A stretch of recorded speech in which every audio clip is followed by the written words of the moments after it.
Hey, welcome back to the channel. Today we're going to be cutting down some trees, and so we went to Home Depot today and we got the Fiskars pole saw. So this was the medium one of the bunch. You could get one smaller size than this, but this one all the way extended will go up to 12 feet. So my dad has something similar to this and it works really well when we go hunting and just cutting down shooting lanes and things like that. So there's some stuff around the house that we need to get, and this should work pretty well. It's got a extendable pole on it, so it should work well. And then there's like a pruner on here where you can just clamp down and get small little branches. So we'll open it up and we'll see how it goes. So as you can see here, we have the pole out of the box, and I was looking at the instructions and it says on there that there's a full lifetime warranty provided by Fiskars, and so there's nothing on there saying that they won't take it back if something happens to it. The only thing that they state is that they're not liable if anything happens to you while you're using this saw. So for me, right off the bat, I had no idea, and that's really good. So if you look here, there's just a nut and a washer, and there's two holes right here on the saw, and that just goes right here into the holes. Oh, sorry, you want to make sure that you take off the washers and put those over the saw.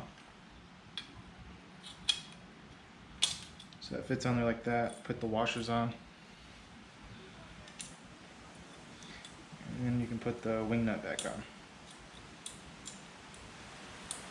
So that'll make it pretty simple and easy if you ever need to replace the blade. And so I'll have to double check on it, but I'm pretty sure if it's got a lifetime warranty on it, you should be able to get a free blade if you contact Fiskars. So there you have it. It's all put together. It took no time at all. And you can see that this is on a pulley system, so when you pull down on it, it activates and you can prune and cut whatever you need to cut. So we'll give it a shot and see how it goes. And there's a little pull handle on the bottom. So it should be good to go. One thing that I wanted to show you guys real quick before we get started is just that there's a lock mechanism feature on here. So if you're using this and you're pushing down on it and can't extend the pole, it's pretty simple, but just so you guys know, unlock that and then it's able to move a little bit better. Push down here and then you'll be able to extend the pole to however far you need. And then just for me, I threw a couple half hitches in here just so that's not wobbling around whenever you're sawing at a short distance and you don't need to use the pruners. And then I just tied it off right here at the end. So when you're using it, it's not going to fumble around and mess with you. So that's just one thing that worked for me. So it might work for you too.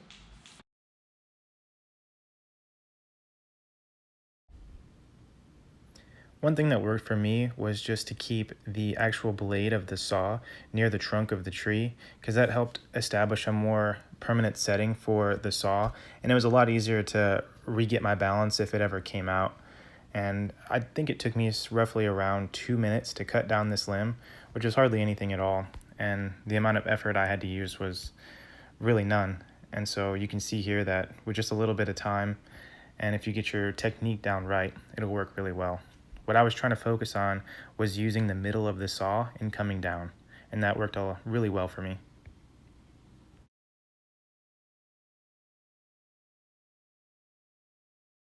So it ended up working pretty well. The blades are still going pretty good, and as you can see, that's a pretty good sized tree that we cut down, so we'll see how the pruning option works. So this is in our backyard. It was like this when we got it. There's this old creepy swing, and it always swings like that whenever the wind's blowing, and I haven't been able to get up to it because, as you can see up there, it's a pretty good ways up. So I'm gonna try and use the saw that we just got to take it off up there at the top and maybe cut it down. It'll be interesting, but we'll see if this works.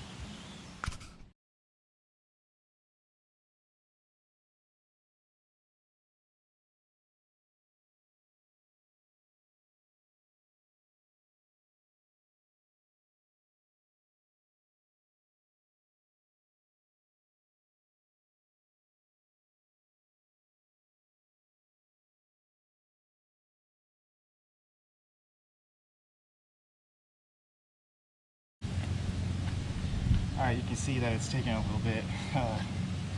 It's taking a lot of upper body strength just to get on my tiptoes and get that extra couple feet.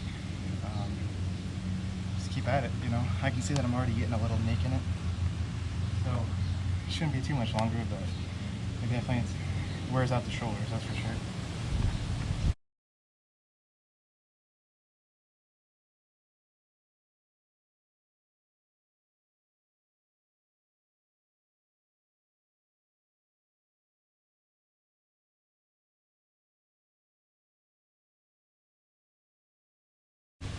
Alright, so it's on a girth hitch around the base of the tree. It's off now. All you gotta do is just pull down. It should come down. This is one of those moments where you really just have to sit back and laugh at yourself, just because everything that you plan out and you're looking at and thinking about just doesn't really add up. So I'm sitting here trying to tug this, and obviously it's not working. The rope's too far dug into the tree and I can't get it. So I went and got my ladder and thought I could get a little bit better leverage point, but I just wanted to show my persistence in this video of how much I wanted to get this rope down.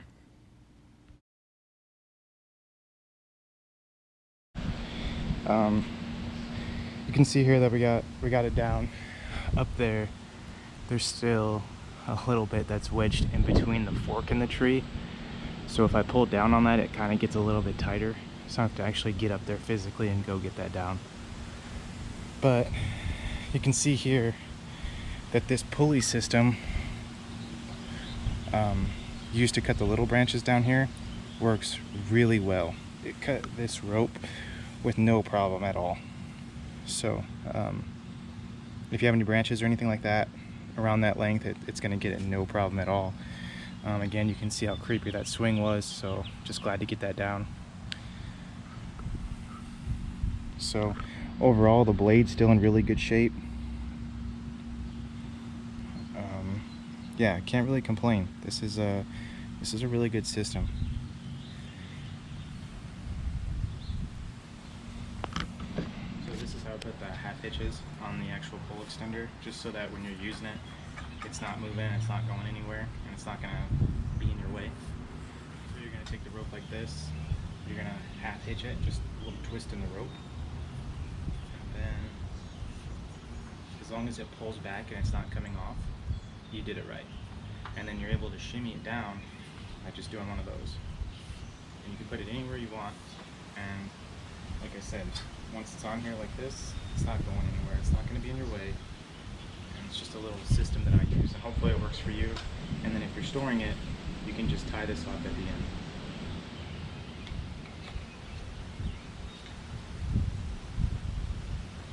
So you'll have a little slack right here, but it's really not a big deal. And then that way, it's stored pretty well and nothing's going to be in your way. Hey guys, so we're all set and everything's done today. Just wanted to do a final breakdown of this. So the Fiskars pole saw, it's really great in my opinion. I think it's awesome. It's got the shear cutters right here on the pulley. It's awesome. It's great. You can see here that the blade has hardly any wear and tear on it, and I just cut a rope with it. I've cut branches with it. It's great. I like that this locks in whenever you extend the pole saw. It's phenomenal. Again, they have different lengths out there. We got I believe it's either the 12 or the 14 foot. I can't remember off the top of my head. But overall, the saw is great. It's got the lifetime warranty. I'll put the picture in the end of the video, so then if you guys ever need the call number to call, you can just use that as a reference.